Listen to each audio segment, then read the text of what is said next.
శ్రీమాత్రే నమః. మాఘ పూర్ణిమ ఇది విశేషమైన పర్వదినం.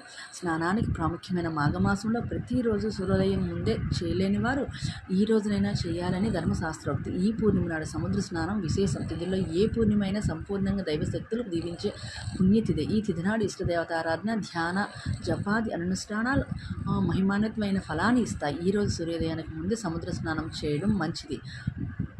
స్నానం చేసిన తర్వాత సూర్యునికి ఆర్ఘ్య ప్రదానం చేయాలి. అంటే ఓరు పరంజ్యోతి స్వరూపుడా, నీ తేజస్సే నా పాపముల సర్వము వేయి తునాతునుకులుగా భక్తుల ఈ జలములందు పడి నశించుగాక అని సూర్యనారాయణమూర్తికి ఆర్ఘ్యం ఇవ్వాలి. ఈ విధంగా మాఘస్నానం చేసిన తరువాత పితృతర్పణాది నిత్యకర్మలు పూర్తి చేసుకుని ఇష్టదైవాన్ని ఆరాధించాలి. ఆ తర్వాత దానధర్మాలు చేయాలి.